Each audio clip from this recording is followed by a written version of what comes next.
Oh, barusan udah. Oh, oke Bu, terima kasih Bu. Oke.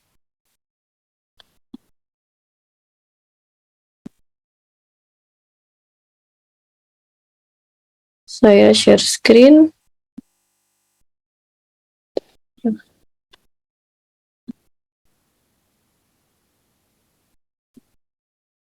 Sudah terlihat belum? Sudah Bu. Oke, baik. Kita mulai. Bismillahirrahmanirrahim. Assalamualaikum warahmatullahi wabarakatuh. Waalaikumsalam warahmatullahi wabarakatuh. Ya, kita akan masuk ke materi selanjutnya, yaitu metalografi. Secara umum, metalografi itu adalah sebuah pengamatan bentuk dan struktur dari material yang dapat digunakan untuk mengontrol kualitas material. Jadi, teman-teman sudah tahu ya, ada berbagai sifat mekanik material yang bisa kita ketahui dari apa? Kalau yang kemarin-kemarin, caranya kita tahu sifat mekanik sebuah material tuh dengan apa? Uji coba Bu. Dengan pengujian, ya, dengan pengujian, betul. Nah, kalau ini kita caranya dengan melihat struktur dari material itu. Sehingga kita bisa memprediksi kira-kira material ini sifat mekanisnya seperti apa, gitu. Jadi selain dengan pengujian mekanis terutama, kita bisa melakukan metalografi atau pengamatan struktur, gitu. Nah, metalografi ini terbagi menjadi dua. Yang itu pertama adalah pengamatan struktur makro dengan perbesaran kurang dari 30 kali. Yang kedua adalah pengamatan struktur mikro dengan perbesaran lebih dari 30 kali. Nanti kalau saya terlalu cepat, mohon diingatkan ya. Nah, untuk pengamatan struktur mikro ini menggunakan alat bantu yaitu mikroskop. Ya, mikroskopnya ada berbagai jenis yang sudah dikembangkan. Yang pertama adalah mikroskop optik untuk perbesaran hingga 1000 kali. Lalu ada juga elektron mikroskop, yaitu scanning elektron mikroskop dan transmission elektron mikroskop. Ini perbesarannya bisa sampai 50.000 kali, bahkan 500.000 kali untuk yang transmission, gitu. Lalu tujuan kita mau mengamati struktur mikro itu apa sih? Kalau struktur mikro ya yang kita bahas itu adalah untuk mengamati susunan geometri dari butir dan fasa pada material. Sebelumnya mungkin teman-teman seingat saya sudah pernah mendapatkan materi tentang baja dan diagram fasa. Udah ya?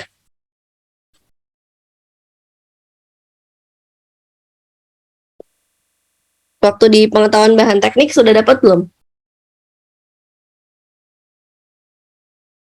Fasa-fasa pada baja. Udah ya?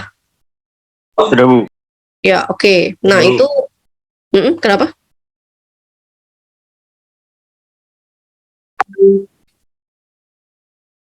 Sorry, bentar.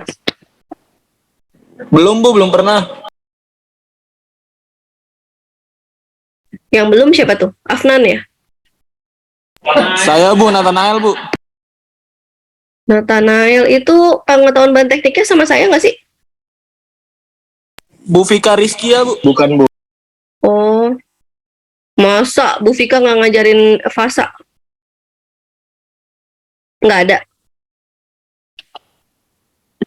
Ada Bu. Belum Bu kayaknya Bu. Ya oke. Mungkin belum sempat dikebahas ya, fasa itu apa. Kalau kayak ferit, perlit gitu udah pernah kebahas belum? Belum kayaknya. Sudah Bu. Yang udah siapa? Udah Bu, ternyata Bu sama Bu Fika Bu. Udahlah. Ini saya baru mau nanya sama Bu Fika. Udah kan, kamu aja tuh kemana tuh Nathanael? Lupa Bu. Semester 2 soalnya. Iya, udah pernah. Doang kayaknya Bu, yang diagram-diagram apa gitu. Sedang asik-asiknya bermain Bu. Bohong Bu, bohong. Ikut lu Rafi. Kalian juga sampai semester asik-asiknya main.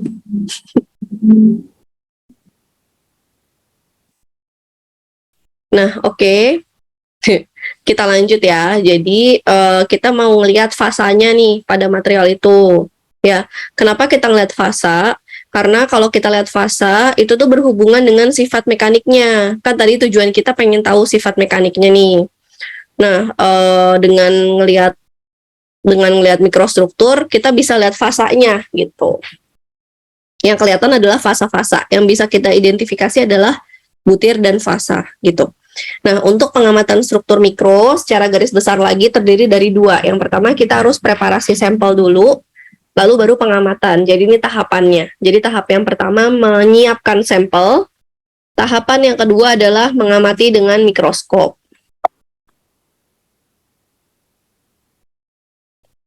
Ya, sorry. Jadi untuk menyiapkan sampel itu ada 4 tahapan. Yang pertama mounting, yang kedua grinding, yang ketiga polishing, yang keempat etsa.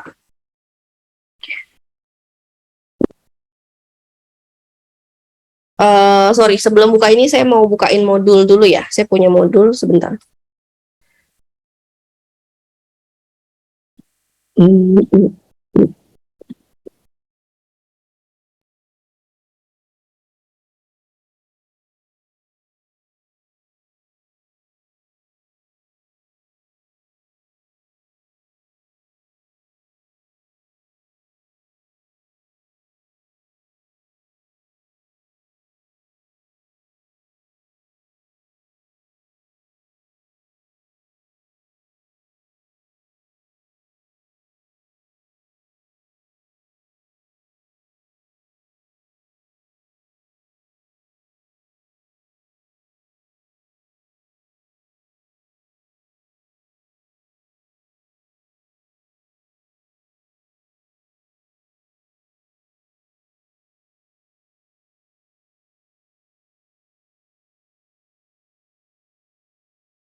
Nanti modulnya untuk kalian praktikum aja deh. Saya buka PPT lagi aja. Soalnya nanti praktikum, ini kalian akan ada praktikum ya. Kalian praktikum metalo semester 4 ya kalau nggak salah, bener nggak sih? Sekarang belum praktikum kan ya? Praktikum Belum, Bu. uji logam semester 4 kalau nggak salah. Belum, Bu. Iya. Itu di lab ya, Bu ya? Di lab uji logam. Belum, Bu, belum pernah pakai lab sama sekali. Oh, oke. Jadi nanti kalian akan praktek ini nih. Jadi silakan diperhatikan ya. Nah, mounting itu adalah menempatkan sampel pada satu media sehingga memudahkan penanganan sampel yang ukurannya kecil dan tidak beraturan. Ya, contoh ukuran kecilnya itu kira-kira segini nih. Nih ya, ini kan 1 senti nih. Berarti sampelnya tuh kurang dari 1 senti, kan susah untuk dipegang ya. Jadi dia di mounting. Bentuk mounting tuh kayak gini. Umumnya menggunakan resin. Jadi mounting itu dengan menggunakan bahannya resin. Cara mounting gimana? Coba Nathanael jelasin cara nge-mounting.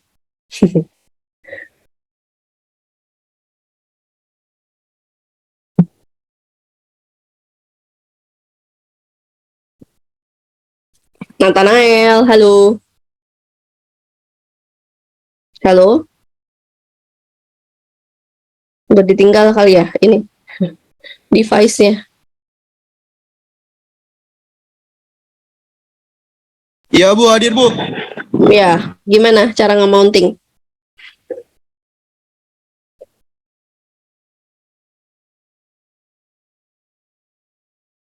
Itu, Bu, yang menempatkan sampel pada suatu media sehingga mempermudah penanganan sampel yang berukuran kecil dan tidak beraturan. Nah, yang kedua itu media mounting pada umumnya. Caranya, saya nanya cara. Itu, Bu, yang cara kerjanya, Bu. Yang pertama, siapkan cetakan dengan menutup salah satu bagian ujung dari silinder dengan isolasi. Yang kedua, letakkan sampel pada dasar cetakan. Terus yang ketiga, siapkan resin sebanyak 1/3 bagian cetakan. Yang keempat, itu campur mesin dengan 15 tetes hard Bener. Yang kelima, tuangkan resin yang telah dicampur hard ke dalam cetakan.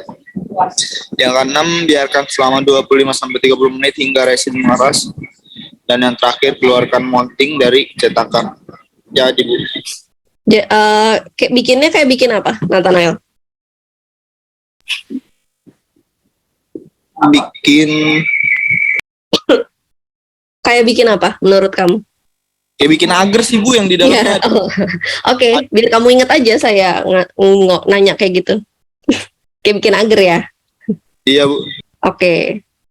Jadi nanti bagian sebaliknya ini yang akan kita amati. Jadi kayak gini kan, karena dia ditaruh di paling dasar. Nanti kalau udah jadi dia dibalik. Jadi itu jadi permukaan atasnya, gitu ya. Oke, kita lanjut. Tahap yang kedua adalah grinding. Grinding itu bahasa Indonesianya adalah amplas, ya. Tujuan amplas itu untuk meratakan permukaan sampel yang kasar dengan menggunakan kertas amplas yang ukuran butir abrasifnya dinyatakan dengan grit. Jadi nanti amplas itu kan pakai kertas amplas nih yang warna hitam ini nih. Jadi ini ada kertasnya nih, di permukaannya ditaruhin kertas amplas. Ada banyak nomor urutan untuk kertas amplas, dimulai dari yang 100, 200, 400, 600 sampai 1200. Nah, semakin kecil angkanya, berarti dia semakin kasar. Maksudnya apa? Jadi yang ukuran 100 itu lebih kasar daripada yang ukuran 1200 gitu. Nah, pengamplasan dilakukan dari grit yang paling kasar hingga yang paling halus. Jadi akan dimulai dari yang 100, 200 berurutan sampai 1200 gitu. Selama amplas, kita memberikan air. Gunanya adalah untuk memindahkan geram. Ya, memindahkan geram, memperpanjang masa kertas amplas dan mengurangi panas dari gesekan gitu.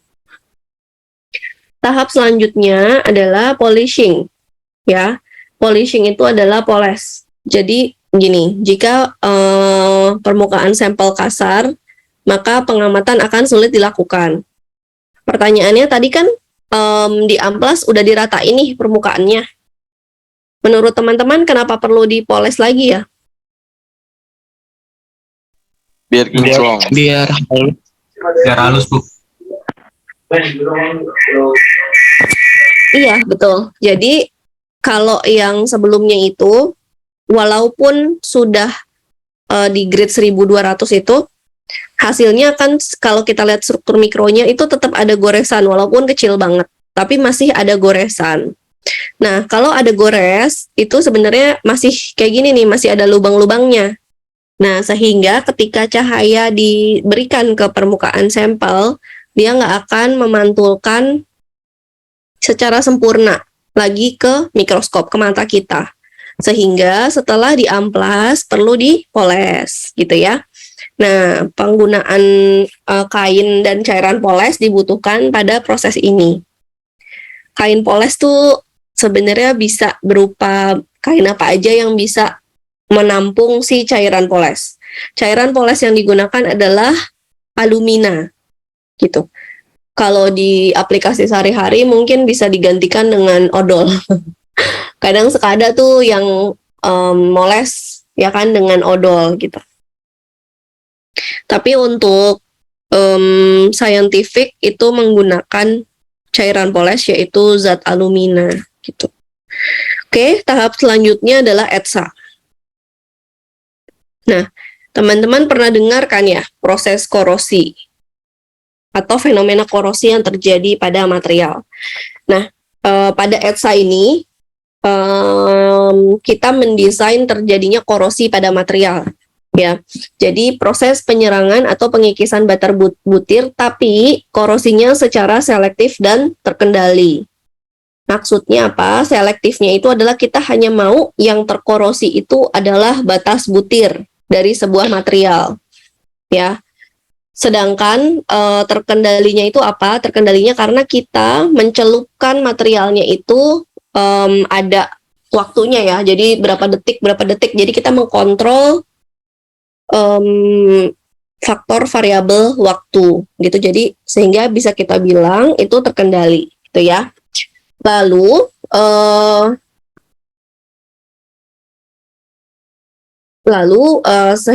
kita akan mendapatkan detail struktur yang lebih jelas ya dibandingkan yang belum di ETSA. Nah, ETSA ini menggunakan cairan kimia ya. Itu namanya ETSA kimia yang umum digunakan di industri, yaitu ETSA kimia.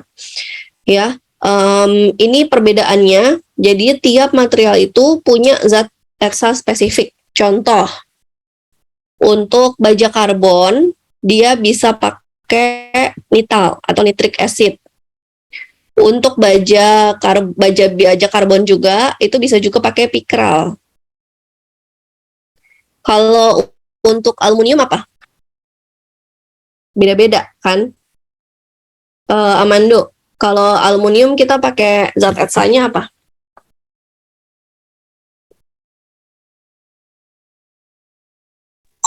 Aluminium, Bu. Apa? Aluminium. Iya.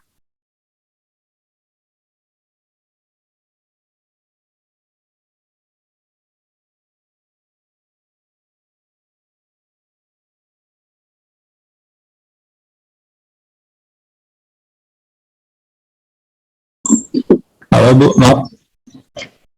Halo Bu. Asam nitrat.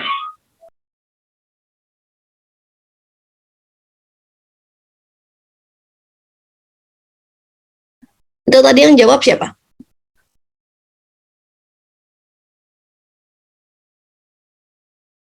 Dava Bu. Dava. Bukan Dava, aluminium. Itu Bu, hydrofluoric acid sama air Bu. Ya, benar Kausyar. Jadi HF ya. Kalau aluminium kita pakainya HF. Kalau stainless steel dan tembaga pakainya FeCl, ferric chloride gitu. Untuk baja bisa pakai nital dan pikral. Jadi beda-beda nih. Jadi tiap material punya zat untuk ETSA-nya sendiri. Nah, tadi selesai untuk preparasi sampel itu kan ada 4 tahapan ya. Ada mounting, grinding, polishing, sama ETSA.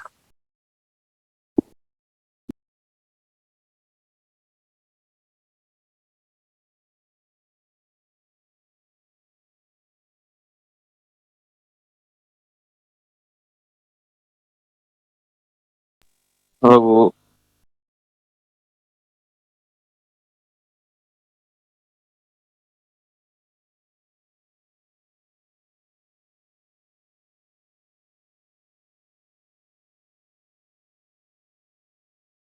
Nah, ini gambaran dari mikroskop ya. Ada lensa okuler, ada lensa objektif, ada stage ya. Ada stage, ada klip untuk menjepit, ada juga light source atau sumber cahaya gitu. Biasanya seperti ini tipikalnya, tapi akan berbeda lagi sesuai dengan jenis atau merek tertentu gitu. Nah, ini yang saya bilang. Ini adalah ilustrasi dari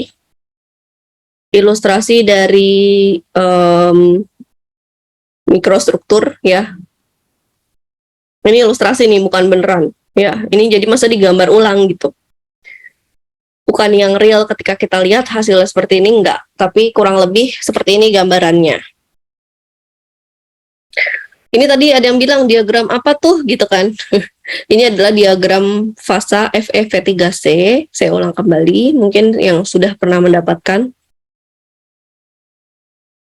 Saya tanya sama yang kemarin sama saya PBT-nya. Dava, inget nggak? Ingat Bu. Ya, coba apa yang kamu ingat, Dava?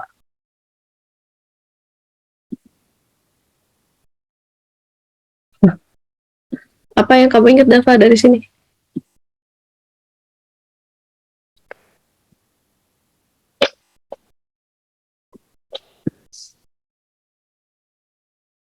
Diagram FV3C adalah apa, Dava? Tentang diagramnya dulu deh.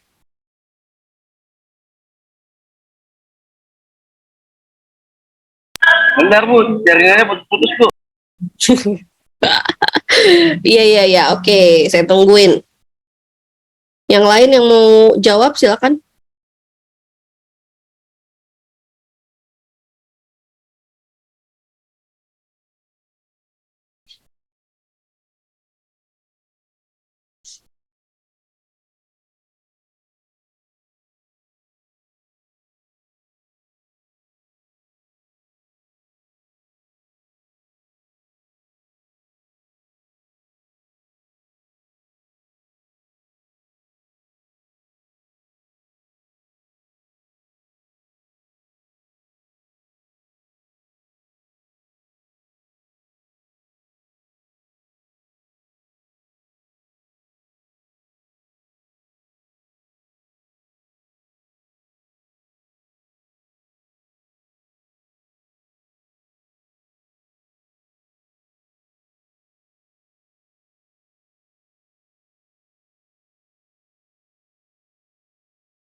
Dava, saya tungguin nih.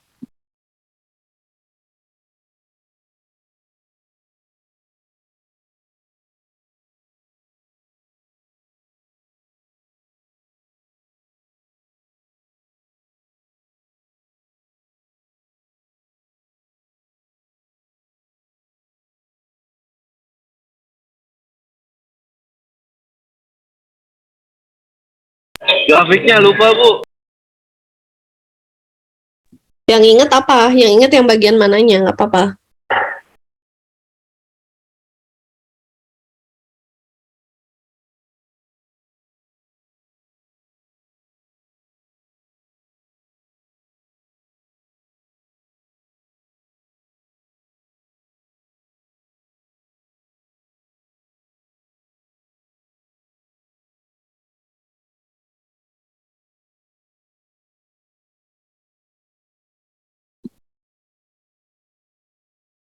Rido bantuin Dava. Dava juga sambil inget-inget. Oke Bu. Rido. Saya, Bu. Mm-mm. Jadi diagram fasa FE3C itu diagram yang menunjukkan Mm-mm. struktur dari baja berdasarkan jumlah karbon dan dipengaruhi oleh temperaturnya. Hore. Ya good. Tapi saya tambahkan sedikit fasa yang terbentuk ya. Benar sih, struktur atau fasa yang terbentuk. Iya betul, itu Rido. Good ya. Jadi menunjukkan fasa apa yang akan terbentuk pada temperatur dan jumlah karbon tertentu gitu ya. Nah, yang di sebelah kiri apa nih Rido? Yang sebelah kiri ini contoh mikrostrukturnya kan. Nah, itu maksudnya gimana tuh?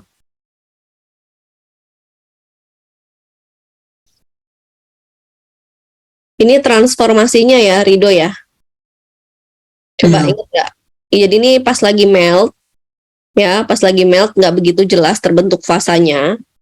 Nah, lalu dia ada beda nih ketika karbon kontennya kurang dari 0,8 sama lebih dari 0,8 di titik ini nih, eutectoid ini nih. Ya, ketika dia kurang dari 0,8 dia akan terbentuknya ferrit sama austenit. Ya, yang sebelah kiri. Nah, ketika yang di sini nih di area ini kan berarti ferrit plus austenit nih. Alpha plus gamma nih ya. Jadi di sini daerah sini itu ferrit plus austenit. Tapi di titik ini dia terbentuknya austenit plus cementit. Nih, ya kan? Dia kan area yang ini kan. Nah, di sini dia terbentuknya austenit plus cementit. Jadi terbentuknya austenit dan cementit. Nah, ketika dia ketika tepat di titik ini, dia itu terbentuknya full perlit. Nah, tapi semuanya ini ketika sampai bawah kan sama-sama perlit nih, sama-sama ferrit plus cemented, kan perlit adalah ferrit plus cemented. Sama-sama ferrit semua, tapi beda. Tapi ternyata strukturnya beda, Rido. Ya. Kenapa strukturnya bisa beda? Karena pada awalnya udah beda. Yang terbentuk duluan apa? Ya. Gitu, yang terbentuk duluan apa sehingga akhirnya beda dan dia punya struktur yang masing-masing. Padahal fasanya sama-sama apa? Ini apa nih? Tadi Rido. Fasanya sama-sama perlit. Tapi struktur fasanya ternyata beda. Nah, ini mengindikasikan nih sifat mekanisnya beda. Gitu. Gitu ya. Jadi kalau kita lihat dari strukturnya bisa kelihatan, oh ini lebih banyak ferritnya nih. Kalau ini lebih banyak item-item ini lebih banyak cementednya. Berarti dari dua material ini, walaupun dia material yang sama, contoh dia baja misalkan baja seri berapa gitu ya, sama dua-duanya. Tapi ternyata pas kita lihat sifat mekaniknya tuh bisa jadi beda gitu. Karena mikrostrukturnya yang berbeda. Gitu ya. Nah, oke. Nah, struktur yang terdapat pada material adalah tergantung pada komposisi unsur pembentuk yang dapat dilihat dari diagram fasa. Berbagai fasa dapat diterangkan sebagai berikut. Teman-teman bisa baca. Jadi masing-masing fasa. Nah, fasa tersebut didapatkan dengan pendinginan kontinu yang sangat lambat, serta fasa yang kalau itu kan yang sangat lambat nih atau stabil, ya pendinginannya stabil. Tapi ada fasa di luar itu yang metastabil di luar dari diagram fasa itu. Contohnya martensit dan bainit. Kalau kita mau dapat martensit dan bainit, kita harus melakukan perlakuan panas dulu pada material. Untuk metalografi, saya cukupkan sampai sini. Mungkin ada pertanyaan sebelum kita cukupkan materi hari ini.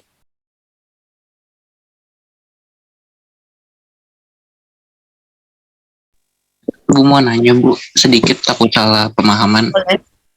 Sebentar. Bentar ya, saya stop share dulu. Udah stop share belum sih? Udah ke stop ya? Sudah Bu, sudah. Oke, kau share? Itu proses mounting itu dilakukan di awal sebelum grinding atau setelah grinding posisi sama etsa Bu? Nah, good. Pertanyaan yang baik. Jadi, itu dilakukan sebelum ngamplas dong, karena tujuannya itu apa tadi? Tujuan grinding, tujuan mounting. Kau share. Agar biar bisa masukin benda material yang kecil lebih mudah untuk mengukur ya Bu? Mempermudah penanganan sampel, ya. Betul. Jadi, kenapa dipakai? Karena kita buat mudahin pas ngamplas, jadi dia harus dari awal. Justru yang susahnya itu pas amplas, untuk megang materialnya itu, kalau dia ukurannya kecil. Jadi mounting itu mempermudah material saat diamplas, dipoles, dan dietsa, gitu. Jadi sebelum. Nah, pertanyaan selanjutnya. Tapi sampai situ paham nggak, Kausyar? Paham Bu, paham. Nah, Bu mau tanya, siapa? Silakan. Raffi. Mm-mm. Itu tuh maksudnya mounting itu berarti kalau di mounting itu karena bendanya terlalu kecil dan bentuknya itu nggak beraturan atau gimana Bu? Iya, betul. Jadi, menurut Raffi, itu wajib apa enggak di mounting? Wajib karena kalau terlalu kecil juga untuk pegang. Kalau saya punya sampel yang udah gampang dipegang dan ukurannya nggak kecil, wajib nggak, Raffi? Enggak. Ya udah, berarti nggak wajib. Berarti mounting itu Berarti enggak wajib Bu. nggak wajib. Mounting itu hanya untuk sampel yang butuh dimudahkan penanganannya gitu. Yang kecil. Itu Raffi. Ibu mau nanya dong Bu. Bu mau nanya Bu. Bu kalau Nah. Kurnia dulu dong. Abdul Fakir dulu Bu. Enggak, Biasa tadi Muhammad Kurnia Kurnia, Bu. udah raise Muhammad hand Kurnia. duluan, bentar Udah ya. raise hand Bu, Muhammad Kurnia Bu. Iya, Kurnia udah raise hand, bentar ya Fakih. Kaki nggak jelas. Kenapa Kurnia? Ini Bu mau nanya Bu. Kan ini kan setelah di etching itu diteliti pakai mikroskop ya Bu ya. Ya, Nah itu ada sumber cahaya. Nah setahu saya kan kalau pakai mikroskop harus tembus sama material yang kita teliti ya Bu ya. Itu besinya berarti tembus pandang apa gimana Bu? enggak. Langsung memantul. Cahayanya itu pakai lampu. Lampunya dari bawah Bu? Lampunya dari atas. Oh dari atas kalau buat neliti ini. Mm-mm. Terus kelihatannya nanti butir-butirnya gitu Bu? Ya, nanti saya, saya sebenarnya pengen ngasih contoh nih hasilnya. Cuman kalau yang di PNJ itu hasilnya parah banget, jadi saya malu juga mau ngasih tahu. Ntar saya cariin dulu ya sebentar, yang dari lab lain. Berarti jelek Bu maksudnya. Burem banget, nggak kelihatan. Ntar saya cariin. Oke, ada nih. Contohnya ya, saya dari hasil TA saya ada nih. Oke, lanjut dulu Fakih sambil saya nyari dokumennya. Fakih. Iya Bu. Berarti kita hari ini belajar untuk mengamati susunan geometri dan butir aja ya Bu ya? Apa gimana Bu? Kita hari ini belajar mengetahui, jadi pertama tahu apa itu metalografi, ya kan? Terus tahapan pengerjaannya sama fungsinya, gitu. Oke? Bu, Iya Bu. Tapi semisal kita ngelihat pakai mata kosongan gitu Bu, kan nggak kelihatan Bu. Dia gimana apanya gitu. Iya, makanya kita butuh metalografi. Ya nggak? Oh iya Bu, bener Bu. Makasih Bu. Iya. Nah ini contoh dari hasil penglihatan di mikroskop. Nah ini saya sekalian share ya, contoh. Jadi waktu itu penelitian saya masuk ke proceeding seminar. Nah ini menang best presentation. Jadi sharing. Nah ini waktu tahun 2014, judulnya adalah ya kenapa saya jadi kesini sih? Sorry ya. Nah ini pengaruh penambahan seng terhadap respons pengerasan paduan komposit paduan AL berpenguat 5% SIC. Sorry lagi azan, nanti saya sambung lagi ya sebentar. Kita rehat sebentar.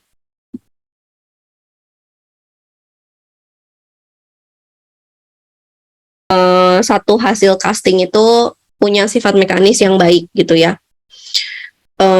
Jadi waktu itu materialnya adalah aluminium, komposit aluminium berpenguat SiC gitu ya. Jadi adalah sampel pengujian perlakuan panas gitu dan pengujian impak. Nah, selain itu kita lihat juga mikrostrukturnya. Nah, dari sini nih seperti ini gambaran mikrostruktur. Tergantung ya, kita mau lihat apanya. Nih, sebentar saya kasih lihat. Kalau ini hasil SEM. Kalau SEM itu lebih detail kan, lebih ngezoom lagi. Ya. Ini lebih ngezoom lagi, kalau ini mikrostruktur biasa. Nah, di sini kalau kita di PNJ nggak bisa kelihatan kayak gini nih. Dari yang udah saya coba kemarin ya di lab. Nggak bisa kelihatan kayak gini. Nggak terlalu jelas ininya. Mikroskopnya nggak clear gitu. Nah ini yang gumpalan-gumpalan ini adalah silikon karbida yang ditambahkan. Nah kita bisa lihat, oh ternyata terus saya bisa nunjuk lah sini. Nah ini kelihatan nggak pointer saya? Kelihatan Bu. Nah ini kan kita lihat ya matriksnya. Kalau teman-teman kemarin udah belajar komposit, matriksnya itu kan aluminium tadi ya. Jadi yang abu-abu muda itu adalah aluminium. Ya. Nah, ini adalah fasa-fasa yang muncul akibat paduan aluminium dengan Si, dengan Mg, dengan Zn adalah yang namanya AlSi-nya. Ini bisa dicari tahu sebenarnya fasanya apa. Ada AlSi-nya, ada AlMg-nya, ada AlZn-nya gitu. Ini yang dendritik itu tuh fasa-fasa paduannya Al gitu ya. Nah, terus kan di sini tugas akhir saya itu kan menambahkan partikel SiC ke dalam aluminium paduan ini kan. Nah, kita pengen tahu aluminium SiC-nya ini ada nggak sih di dalam material kita yang kita bikin sendiri? Ini kan materialnya ngecor sendiri kan? Oh, ternyata ada. Nah, ini SiC-nya nih. Nah, di mikroskop tuh bisa kelihatan. Ini SiC, nih. Nah, yang hitam-hitam ini apa menurut teman-teman? Ini kan kalau saya zoom ya, ini kan ada warnanya abu-abu tua nih. Yang kotak ini kan SiC ya, silikon karbida, kayak bedak gitu bentuknya, serbuk. Bahkan seserbuk itu bisa kelihatan di sini kayak gini ternyata dia bentuknya.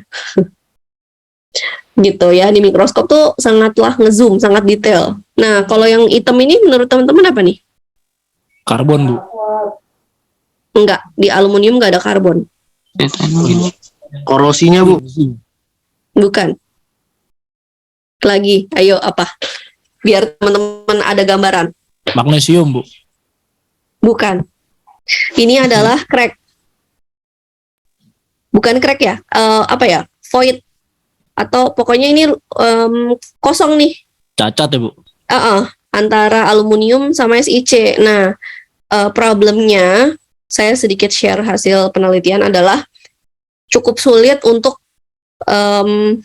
membuat si SiC-nya ini bisa ada di dalam material kita gitu kan. Untuk mencampurkan paduan aluminium dengan SiC ini nggak gampang. Seringkali banget kita tuh ada udara yang ini nih, udara yang masuk dulu nih di antara itu. Jadi untuk permukaannya itu, surface-nya itu antara paduan Al dengan SiC ini cukup rentan. Nah kan kalau ada void atau gini kan nggak boleh kan, karena dia bisa jadi stress concentration dan jadi sumber retak di material gitu. Jadi kelihatan bedanya ya, kalau di mikroskop hasilnya itu kelihatan bedanya.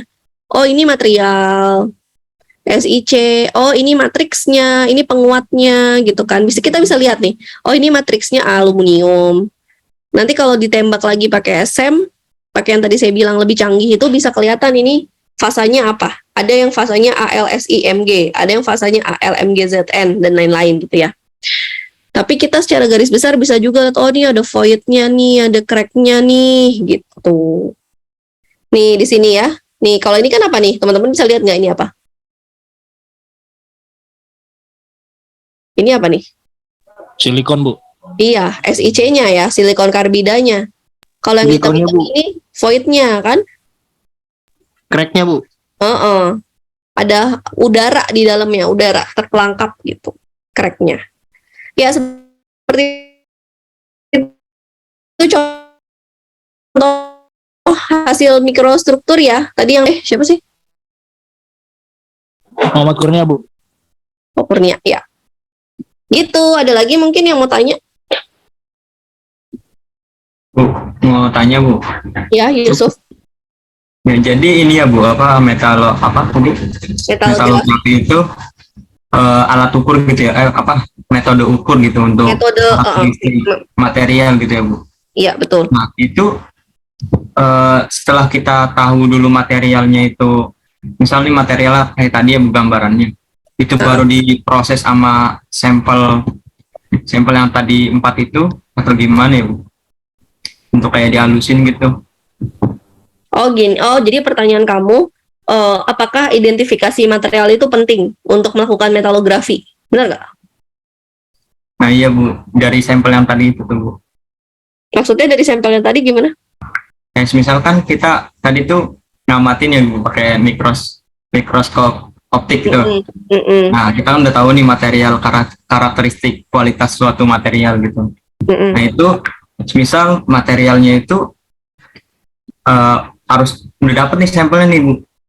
Nah itu setelah kita amatin dari mikroskop optik itu baru kayak misalnya diambil di sampelnya gitu.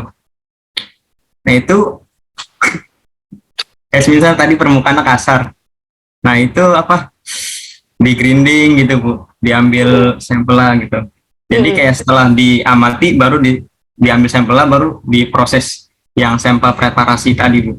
Enggak dong, justru kenapa kita perlu preparasi, karena untuk melihat di mikroskop itu kita butuh sampel yang bisa dilihat.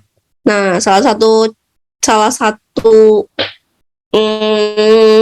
persyaratannya adalah dia harus rata, ya kan? Bener nggak, Yusuf? Iya Bu, kayak gitu. Dia harus rata, dia harus bisa memantulkan cahaya, dia harus jelas sehingga harus dietsa dulu sehingga butirnya terlihat jelas, ya kan?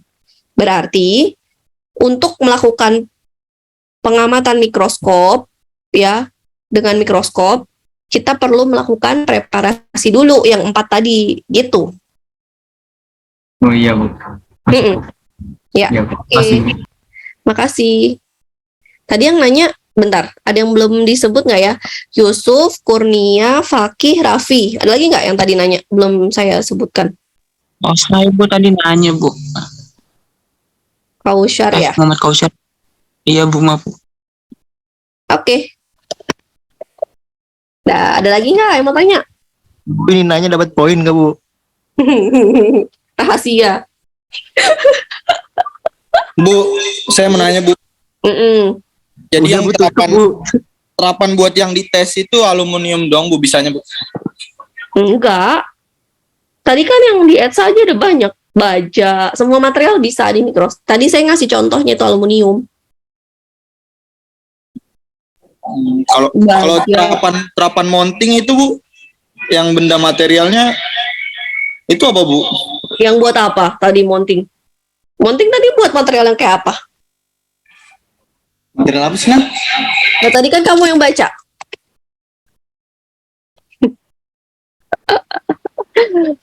Oke, kenapa raise hand? Saya mau nanya Bu. Oh, ntar dulu, bentar. Si Nathanael mau saya tanyain dulu. Ayo Nathanael. Kamu siapa sih nama panggilannya?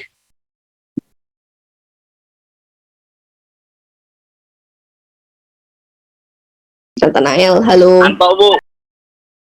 Hah, Anto? Emang namanya siapa? Nathanael, kamu jangan menghilang. Kamu nanya belum selesai sini. Iya Bu, ada Bu.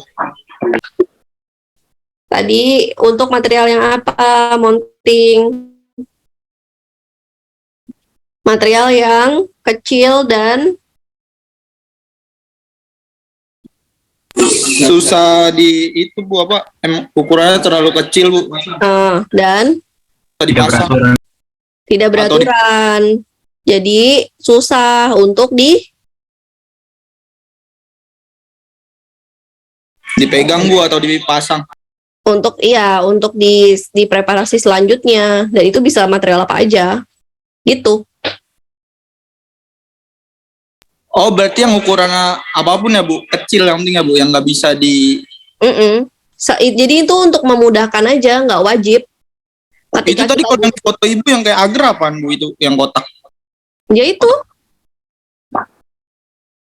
itu adalah material yang dimounting. Ada aluminium, ada baja. Gitu.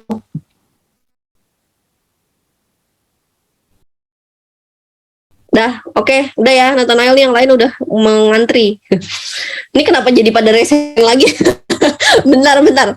Satu-satu. Tadi siapa dulu ya? Fakih dulu apa Akbar dulu? Kayak Akbar dulu deh. Fakih dulu Bu. Share aja dulu. Akbar dulu. Akbar dulu. Akbar dulu dari tadi udah resen. Gimana Akbar? Ini Bu, mau nanya. Tadi Nathanael kan sempat bilang itu untuk melihat segala bentuk material yang susah dipegang ataupun ukurannya yang tidak bisa dilihat oleh mata gitu kan Bu. Apakah hanya berlaku untuk material saja Bu? Kalau misalnya kalau untuk melihat makhluk hidup seperti mikroba ataupun makhluk-makhluk kecil lainnya juga bisa Bu? Wah, saya nggak tahu ya untuk preparasi sampel untuk makhluk hidup tuh gimana. Saya belajarnya material. Nggak tahu, maaf Akbar. Oh iya Bu. Bu, nanti saya Google aja. Oke. Bukan tadi kan ada terdapat gambar-gambar crack Bu. Itu jadi pusat sumber keretakan sebuah material atau gimana Bu? Semisal ada retaknya di gambar kan ada item-itemnya banyak Bu. Itu jadi titik-titik yang banyak sumber keretakan Bu. Bisa jika diberikan beban. ketika dia beroperasi kan biasanya dapat beban tuh. Kita bisa bicara secara umum ya, Fakih. Nah, di bagian void itu bisa menjadi titik stress concentration yang kemarin kita belajar tentang tentang fatigue ya. Jadi itu kan ada stress concentration ya, di mana itu menjadi inisiasi retak. Jadi kalau ada void itu bisa menjadi stress concentration, gitu Fakih. Berarti untuk pembangunan kayak misalkan jembatan itu pakai material yang solid banget ya Bu, yang nggak ada cracknya atau gimana Bu? Iya, jadi sebenarnya gini, sebuah material itu pasti didesain untuk tidak ada retak di dalamnya. Tapi balik lagi, ketika dalam proses produksi, makanya kita butuh penggunaan standar yang ketat sekali ya. Kalau misalkan contoh ya, kita bicara produksi baja ya, makanya di pabrik baja itu kan sangat ketat ya. Tahapannya dari awal sampai akhir benar-benar dipastikan agar nanti hasilnya itu bebas dari, di dalamnya bebas dari macam-macam, bebas retak, bebas inklusi, bebas pengotor dan lain-lain gitu. Baik Bu, sudah jelas Bu. Terima kasih Bu. Oke, terima kasih Fakih. Lanjut, kau share dulu kayaknya deh yang raise hand.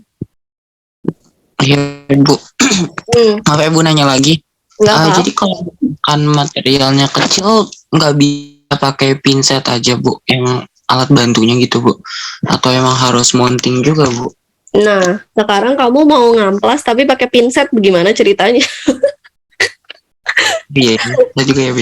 Iya, intinya kan sebenarnya kan logikanya adalah kita melakukan mounting itu adalah untuk tahapan selanjutnya kan. Kamu mau ngamplas dengan wiringan berputar itu pakai pinset gimana? Gitu Kausyar. Oke. Cukup Kausyar? Bu, terima kasih Bu. Oke. Good. Rido, silakan. Bu, saya mau nanya Bu, itu kan tadi setelah diamati pakai mikroskop ya Bu, itu ntar disesuaikan nggak Bu sama yang fase kayak FE3C tadi? Iya, disesuaikan. Kita punya handbook, namanya ASM Handbook Metalografi.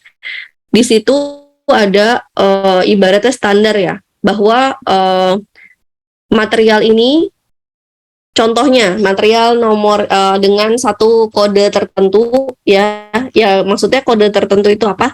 Maksudnya dia itu spesifik terbuatnya dari paduan apa aja, prosesnya sama, jadi ada penyeragaman standar gitu kan.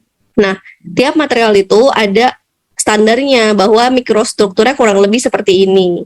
Nanti kalian compare hasil yang kalian dapat dengan ASM itu, kurang lebih mirip atau enggak, gitu. Rido. Terus sama yang di amplas tadi Bu, itu kan nggak dia mounting Bu. Iya. Pas pengamplasannya itu harus kena benda itu, harus kena. Iya, harus. Makanya tadi, saya coba share lagi ya. Udah ketutup belum situ? Ini saya share lagi. Makanya tadi saya bilang, ketika hasil jadinya itu dia, ya kan, dia bakal kena nggak sih? Kalau dia udah di-mounting, hasilnya bakal kena nggak sih? Ya kan, Rido, maksudnya pertanyaan itu kan? Iya Bu. Iya kan, dia ditaruh paling bawah, terus dia di-mounting, terus dia dibalik. Nah, dia akan muncul di permukaan yang paling atas, kayak gini. Nah, yang di amplas ya harus sampelnya, nggak boleh mountingannya doang. Oh, gitu Bu. Iya. Makasih Bu. Iya. Kan tujuan kita mau ngamplas sampel, material, bukan mau ngamplas si mountingan. Good, terima kasih teman-teman sudah aktif dalam kelas ini. Ada lagi yang mau tanya? Cukup ya. Hari ini tidak ada tugas. Sekali-kali nggak ada tugas. Apa namanya? Bu, tugas yang kemarin bener nggak Bu? Belum saya periksa. Maaf ya, belum sempat. Nanti mungkin kita akan bahas di sesi terakhir sebelum UAS aja. Ya. Ibu, saya telat ngumpulin Bu, gimana Bu? Ada nggak? Udah ngumpulin belum? Saya telat Bu. Ya udah. Nggak bisa dihubungin lagi. Diterima Bu.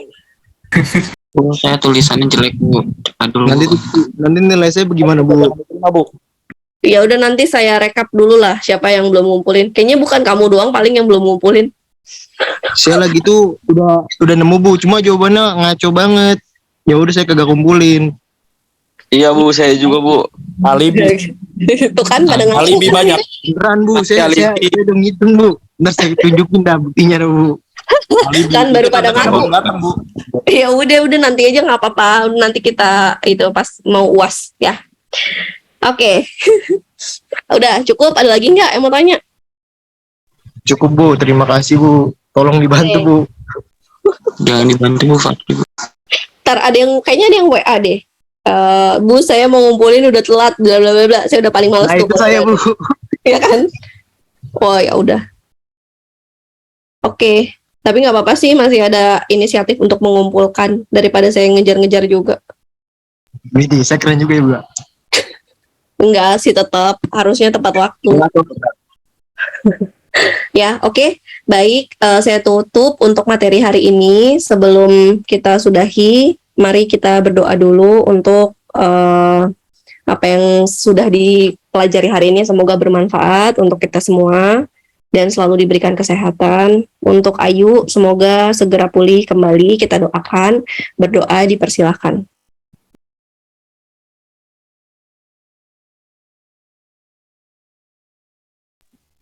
Berdoa dipersilakan selesai. Terima kasih banyak atas partisipasi dan perhatiannya pada pertemuan hari ini.